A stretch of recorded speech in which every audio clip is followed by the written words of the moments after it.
निषाद ने कुछ किया ही नहीं 10 वर्षों में।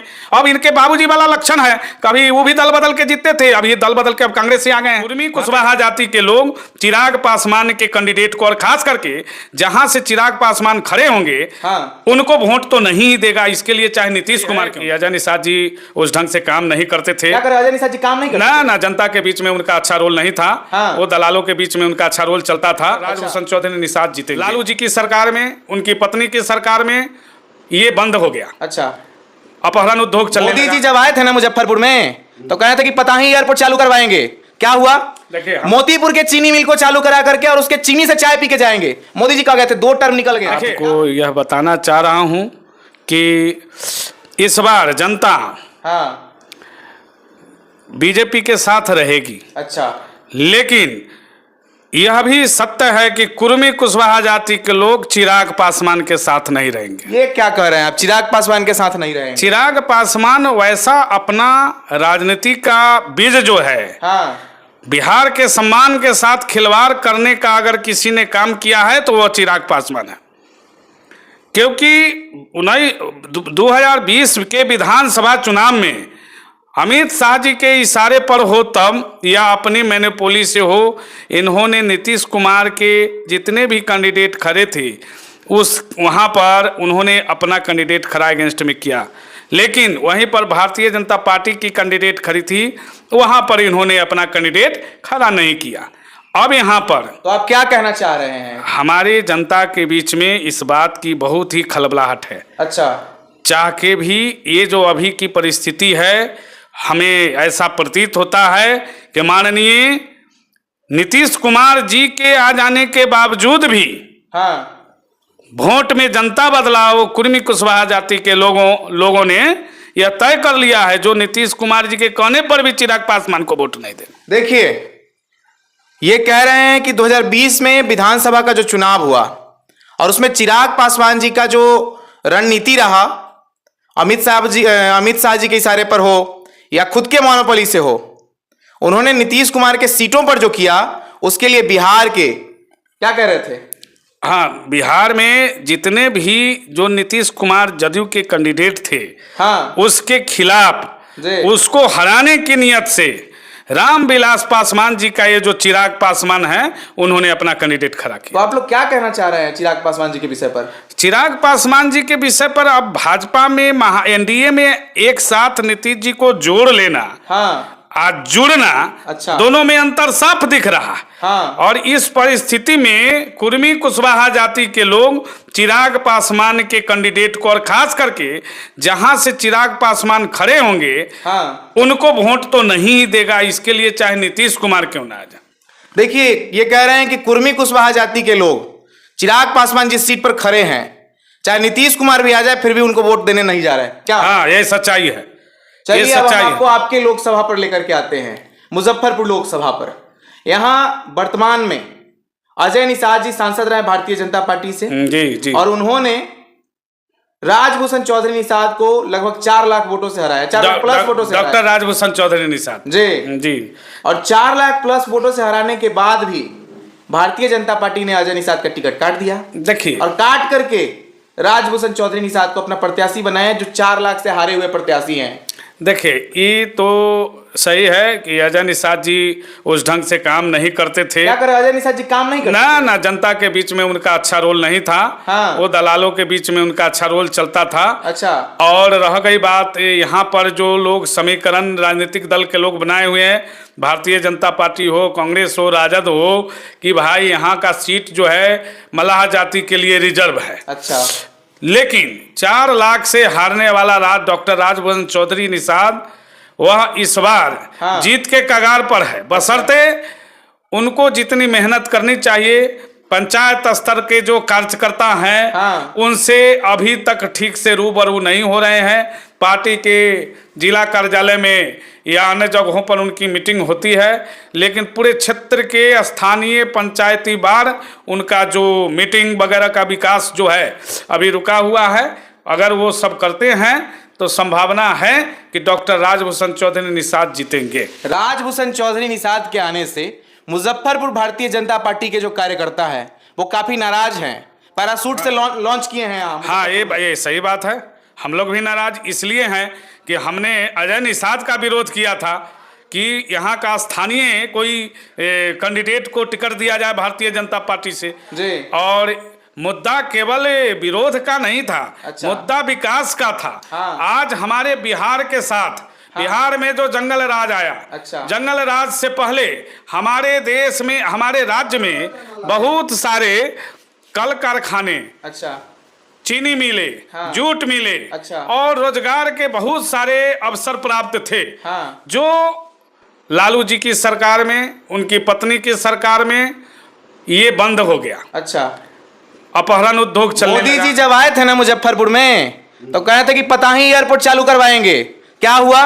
देखिए, मोतीपुर के चीनी मिल को चालू करा करके और उसके चीनी से चाय पी के जाएंगे। मोदी जी कह गए थे, 2 टर्म निकल गया। देखिए क्या हुआ इस पर? देखिए, मोदी जी देश के प्रधानमंत्री के रूप में हैं। हाँ। आज पूरी दुनिया की उन पर नजर है। अच्छा। और पूरा जो वर्ल्ड मैनेजमेंट में क्या आपको अभी लगता भागीदारी है कि निभाते भारत में हैं। मोदी लहर मैं अच्छा मूल रूप से मैं यह कहना चाह रहा हूं जी। कि अजय निषाद जी 10 वर्षों से सांसद रहे। हाँ। और पताही हवाई अड्डा, अच्छा। चीनी मिले, हाँ। ये जो मूलभूत कोई भी कार्य पूरा न होने पर, हो सकता है चीनी मिल पर बैंक का लोन हो या किसी प्रकार का जो पार्टी पहले से चला रहा हो, तो ये सब चीज को समाप्त करने के लिए, खत्म कराने का, मीटिंग करके समाधान निकालने का काम प्रधानमंत्री का नहीं, यहाँ के स्थानीय नेता सांसद का बनता है। तो यहाँ मोदी जी के घोषणा के बावजूद सांसद मोदी जी पूरे देश में अच्छा प्रधानमंत्री हैं। हाँ। लेकिन जब स्थानीय विकास और मुद्दा की बात आती है तो कोई भी स्थानीय सांसद यहाँ का लोकल बात को समाप्त करके लेटर आगे बढ़ाएगा, तभी तो प्रधानमंत्री इस पर कार्य करेंगे। लेकिन यहाँ तो अजय निषाद ने कुछ किया ही नहीं 10 वर्षों में। अब इनके बाबूजी वाला लक्षण है, कभी वो भी दल बदल के जीतते थे, अभी दल बदल के अब कांग्रेस से आ गए हैं, भारतीय जनता पार्टी को छोड़ के। आपसे जी, जब मोदी जी 2014 में आए थे जी, तो 15-15 लाख रुपए से बात शुरू हुई थी जी, और आज जो बात है वह 5 किलो राशन पर आके अटक गई है। क्या कहिएगा? देखिए, या तो आप लोग इस बात को एक मुद्दा बनाए हुए हैं, किसी दल से के प्रभाव में आकर, या फिर काला धन का मतलब क्या होता है? काला धन का मतलब यह है कि जो हम लोग निवेश करते हैं उसका कोई लेखा जोखा नहीं रहने के कारण वह धन काला हो जाता है। और भारत में क्या कहिएगा? भारत में 80% लोग जो है, 80 के 99% लोग काला धन का प्रयोग करता है। अगर मैं ये बात कर रहा हूं तो समझाने की बात है, क्योंकि काला धन टेम्पू वाले को पैसा देना है, वहां तो कैश लोग इस्तेमाल कर रहा है। तो आपका ईडी मोदी जी ने क्या किया? डिजिटल सिस्टम लाया, ऑनलाइन पेमेंट सिस्टम लाया। ये सब काला धन को रोकने के लिए कि आप साल में कितने ट्रांजैक्शन करते हैं, सरकार तो आप देश के जनता के हित में कानून लाएगा ना, व्यवस्था करेगी ना। ये बात मोदी जी ने किया है। 15-15 लाख का जहां तक सवाल आया, उस समय वो ट्रेनिंग पीरियड में थे, वोट लेने वाली बात थी। अच्छा। वो प्रधानमंत्री के रूप में नहीं थे।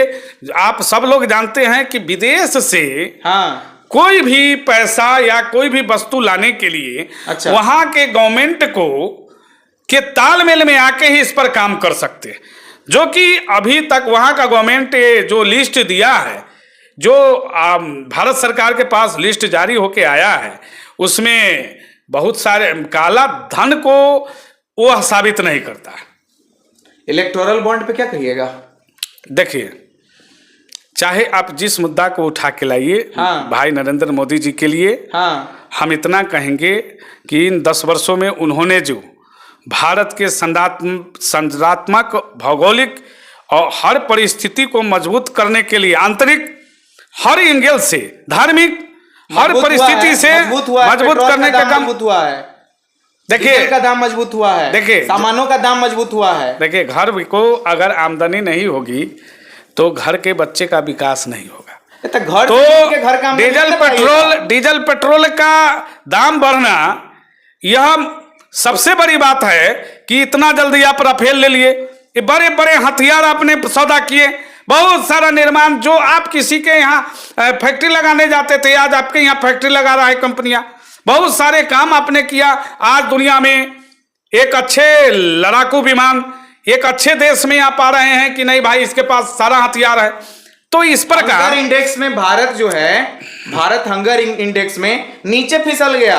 देखिए, लोग भूखे सो रहे हैं। देखिए ठीक है, जो ये सर्वे भी करते हैं, बात मान रहा हूं मैं, सरकार की लेकिन सर्वे करती है। लेकिन कुछ गलती तो आम जनता की भी होती है। अच्छा, हम कह रहे हैं कि आप भारत के नागरिक हैं तो राशन कार्ड बनवाइए, आधार कार्ड बनवाइए, सरकार दे रही है, फ्री में अनाज दे रही है।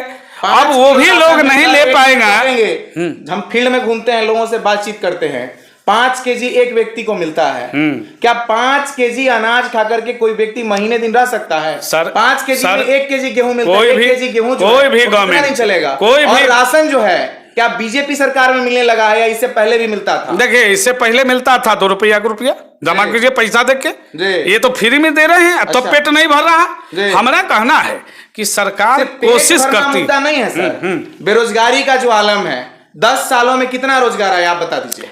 देखिए, इस मुद्दा पर तो हम कुछ कम बोलेंगे जी, कि बेरोजगारी का मुद्दा देश में बहुत बड़ी मुद्दा के रूप में उभर रही है जी। लेकिन हमारे देश के लोगों का एक कर्तव्य बनता है कि अपने बच्चे को टैलेंटेड बनाए और रोजगार सृजन के तरफ। मुजफ्फरपुर का जो समस्या है, रोजगार जब देंगे वैकेंसी तब ना लोग जाएंगे। मैंने रोजगार सृजन के तरफ लोग अपना उन्मोचन करें, क्योंकि देश पकौड़ा तले नहीं, पकौड़ा बेचना हर व्यक्ति तो एक पकौड़ा बेच सकता है। माने ये प्रोत्साहन किया जा रहा है कि पान बेचिए, पकौड़ा बेचिए, सब्जी का दुकान लगाइए। सीधा सीधा बता दीजिए, तो मुजफ्फरपुर में जो आपके प्रत्याशी हैं, क्या आप उनके साथ हैं या नहीं हैं?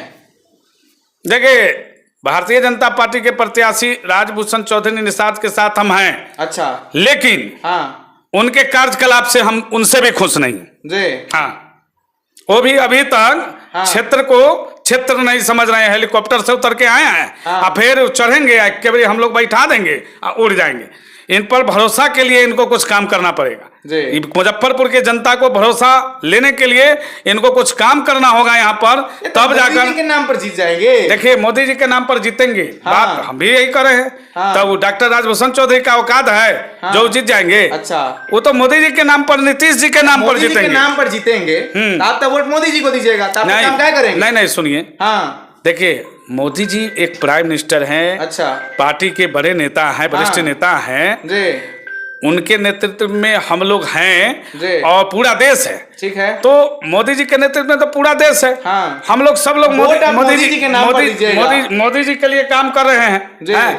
लेकिन प्रत्याशी जिनको उन्होंने भेजा है, उनके अंदर जो कमी होगी उसको भी सुधारने के काम तो जनते का।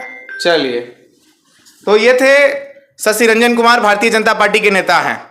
और मुजफ्फरपुर में जो सांसद अभी आए हैं संसदीय का चुनाव लड़ने, राजभूषण चौधरी निषाद जी, उनसे नाखुश है, उनके कामों से नाखुश है। बाकी बहुत सारी बातें हुई, इन बातों पर आप क्या राय रखते कमेंट करके बताएं। बहुत बहुत धन्यवाद, बहुत बहुत धन्यवाद सर। थैंक यू बहुत।